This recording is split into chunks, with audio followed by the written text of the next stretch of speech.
Assalamualaikum warahmatullahi wabarakatuh. Kami dari kelompok 5 Indralaya. Assalamualaikum warahmatullahi wabarakatuh. Halo, perkenalkan nama saya Muhammad Rafli Akbar dari kelompok 5 Psikologi Perkembangan. Di sini saya akan menjelaskan mengenai karakteristik perkembangan emosi pada remaja. Karakteristik perkembangan emosi pada remaja. Masa remaja penuh dengan ketegangan emosi yang meninggi akibat perubahan fisik, tekanan sosial, dan selama masa kanak-kanak kurang mempersiapkan diri sehingga kestabilan emosi berdampak pada penyesuaian diri terhadap pola perilaku baru dan harapan sosial baru. Masa ini remaja mengalami berbagai perkembangan, di antaranya perkembangan fisik sosial dan perkembangan emosi. Emosi pada remaja lebih mudah meledak-ledak sehingga emosi yang negatif lebih sering terlihat. Kondisi ini biasanya disebabkan karena masalah kebutuhan anak serta lingkungan yang menjadi penghalang kebutuhan tersebut. Perubahan fisik yang dialami remaja menyebabkan adanya perubahan psikologis. Emosi yang tinggi termanifestasikan dalam berbagai bentuk tingkah laku, seperti bingung, emosi yang berkobar-kobar atau mudah meledak, bertengkar, tak bergairah, pemalas, dan lain-lain. Status remaja agak kabur bagi dirinya sendiri ataupun bagi orang di sekitarnya. Masa remaja biasanya memiliki energi yang besar, emosi berkobar-kobar, sedangkan pengendalian diri belum sempurna. Remaja juga sering mengalami perasaan tidak aman, tidak tenang, dan takut kesendirian. Terima kasih. Di sini saya akan menjelaskan mengenai karakteristik perkembangan emosi remaja. Menurut Ali dan Ansori, pada tahun 2011, setiap tahap perkembangan terdapat ciri-ciri atau karakteristik yang sedikit berbeda dalam setiap masa perkembangan emosi pada remaja, yaitu yang pertama, periode pra-remaja. Selama periode ini terjadi gejala-gejala yang hampir sama antara remaja pria maupun remaja putri, yaitu berupa perubahan fisik yang belum tampak jelas. Tetapi pada remaja putri biasanya memperhatikan penambahan berat badan yang begitu cepat. Perubahan ini disertai dengan sifat kepekaan terhadap rangsangan dari luar dan respon berlebihan, sehingga remaja mudah sekali tersinggung dan cengeng, tetapi juga cepat merasa senang, bahkan meledak-ledak. Yang kedua adalah remaja awal. Selama periode ini, perkembangan yang semakin tampak adalah perubahan seksual, yaitu perkembangan seksual primer dan sekunder. Hal ini menyebabkan remaja seringkali mengalami kesulitan dan kesukaran dalam menyesuaikan diri dengan perubahan-perubahan tersebut. Akibatnya, tidak jarang mereka cenderung memiliki sifat menyendiri sehingga merasa terasingkan, kurang perhatian dari orang lain, atau bahkan merasa tidak ada yang mempedulikannya, serta kontrol terhadap dirinya bertambah sulit.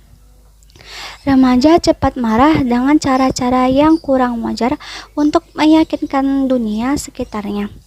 Periode ini sesungguhnya terjadi karena adanya kecemasan terhadap dirinya sendiri sehingga muncul dalam reaksi yang kadang-kadang tidak wajar. Yang ketiga adalah remaja madya.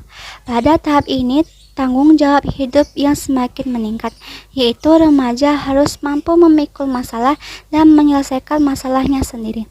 Namun seringkali orang tua atau orang dewasa di sekitar ingin memaksakan nilai-nilai agar dipatuhi oleh remaja.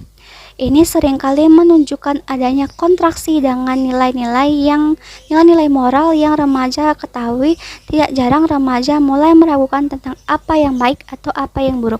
Akibatnya, remaja seringkali membentuk nilainya mereka sendiri yang mereka anggap benar, baik atau pantas untuk dikembangkan di kalangan mereka sendiri. Yang keempat adalah remaja akhir.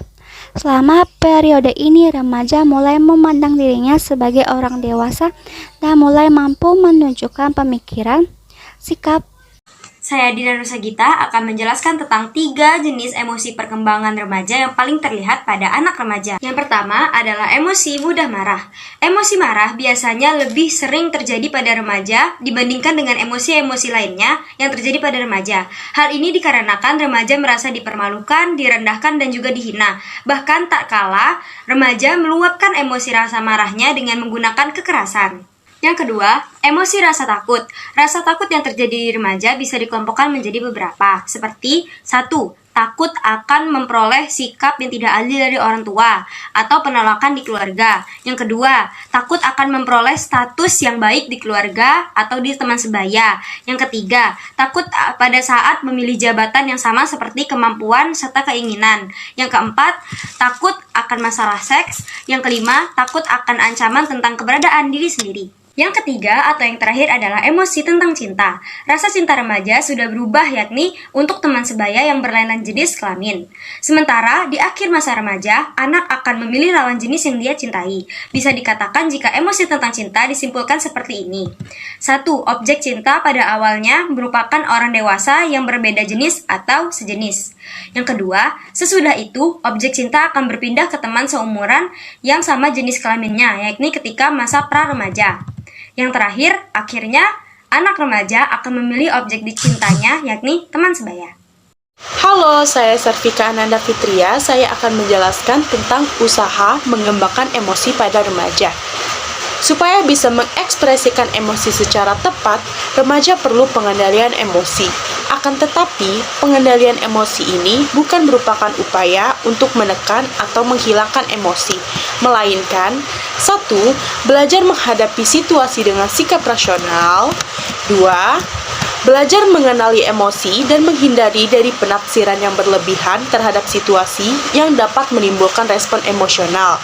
3. Bagaimana memberikan respon terhadap situasi tersebut dengan pikiran maupun emosi yang tidak berlebihan atau proporsional sesuai dengan situasinya, serta dengan cara yang dapat diterima oleh lingkungan sosial.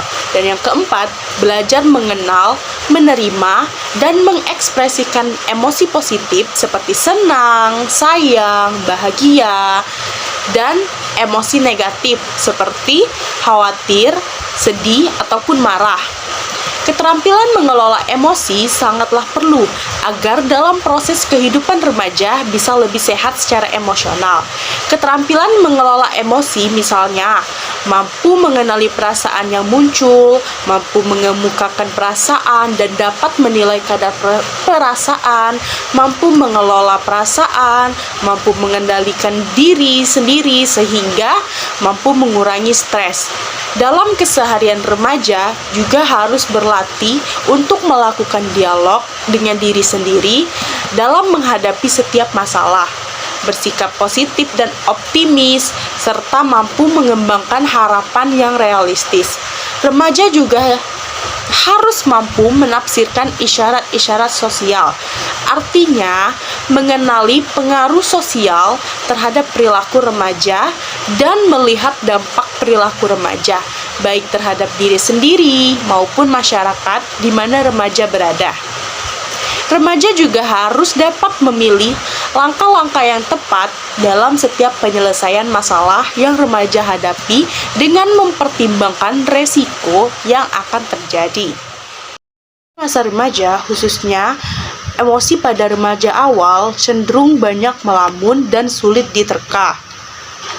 Salah satu hal yang dapat dilakukan oleh guru adalah konsisten dalam pengelolaan kelas dan memperlakukan siswa seperti orang dewasa yang penuh tanggung jawab. Guru-guru juga dapat membantu mereka dengan cara membantu mereka mencapai keberhasilan dalam pekerjaan sekolah, sehingga mereka menjadi remaja yang lebih tenang dan lebih mudah ditangani. Salah satu cara yang mendasar adalah dengan mendorong mereka untuk bersaing dengan diri sendiri. Selanjutnya, usaha-usaha perkembangan emosi remaja yang lain menurut salah satu ahli. Menurut Prayitno tahun 2002 mengemukakan adanya beberapa usaha yang dapat mengembangkan emosi remaja. Usaha-usaha tersebut antara lain ada yang pertama, adanya model dari orang tua dan guru serta orang dewasa lainnya dalam melahirkan emosi-emosi positif. Yang kedua, adanya latihan pengontrolan emosi atau penahanan diri secara terprogram dalam keluarga dan sekolah. Yang ketiga, membantu remaja mempelajari berbagai kondisi yang menyebabkan munculnya emosi-emosi negatif pada dirinya dan cara-cara menghindarinya. Yang keempat, membantu remaja mengatasi berbagai masalah pribadi dengan mendorong mereka untuk mengungkapkan masalah pribadinya itu kepada orang yang dipercayainya. Yang kelima, melatih dan menyibukkan remaja dengan berbagai kegiatan fisik yang menguras banyak energi sehingga emosi mereka yang dipendam dapat disalurkan. Yang terakhir, mencapai berbagai kesempatan yang memungkinkan remaja berprestasi dan mendapatkan harga diri. Selanjutnya, saya akan menjelaskan perkembangan emosional pada remaja dan bagaimana usaha untuk mengembangkannya. Emosi pada remaja yaitu remaja masih akan menganggap orang dewasa memiliki kekuatan atau kekuasaan yang lebih besar. Hal ini membuatnya akan mengikuti aturan dan prinsip yang ada di dalam rumah. Orang tua perlu mempersiapkan diri jika anak mulai mempertanyakan setiap aturan yang diberlakukan di rumahnya. Kemudian perkembangan psikologi atau emosi remaja usia 11 hingga 13 tahun yaitu mulai peduli dengan penampilan serta bentuk tubuhnya. Namun, jika permasalahan ini tidak ditangani dengan baik, ada kemungkinan ia mengalami masalah tertentu. Seperti jika ia tidak suka dengan tubuhnya, misalnya ia merasa tubuhnya terlalu gemuk, ia bisa saja melakukan diet sembarangan sehingga bisa berujung pada gangguan makannya serta ia juga merasa minder. Pada perkembangan emosi remaja di fase ini, ia semakin menekankan identitas pada dirinya, bisa dilihat melalui pakaian yang digunakan, musik yang didengarkan, film yang ditonton, atau buku yang dibaca. Apabila dilakukan tanpa pengawasan, mungkin mereka akan mulai berani mencontoh apa yang dilihatnya berdasarkan rasa penasaran. Nah, pada usia 12 hingga 13 tahun, kita orang di sekitarnya bisa melihat perkembangan psikologi atau emosi remaja yang cukup signifikan. Bisa dilihat dari perubahan mood yang semakin menjadi-jadi. Bisa suatu waktu ia merasa bisa melakukan segalanya, namun di waktu lain ia juga bisa merasa telah mengacaukan semuanya. Nah, hal itu bisa kita kembangkan ke arah yang dapat memiliki kecerdasan emosional. Salah satu di antaranya menggunakan intervensi yang dikemukakan oleh W.T. Grant Konsortium dalam Asrori tahun 2005 halaman 113 dan sampai 114 tentang unsur-unsur aktif program pencegahan, yaitu cara-caranya dengan mengidentifikasi dan memberi nama-nama atau label-label perasaan. Kemudian mengungkapkan perasaan, menilai intensitas perasaan, mengelola perasaan, menunda pemuasan, mengendalikan dorongan hati, mengurangi stres, dan memahami perbedaan antara perasaan dan tindakan. Nah, sekian video pemaparan materi dari kelompok 5 mengenai karakteristik perkembangan emosi pada remaja dan usaha-usaha untuk mengembangkannya. Semoga video ini mudah dipahami dan bermanfaat untuk menambah ilmu untuk kita semua. Sekian dari kelompok kami, apabila ada kesalahan dan kekurangan kami minta maaf. Wassalamualaikum warahmatullahi wabarakatuh.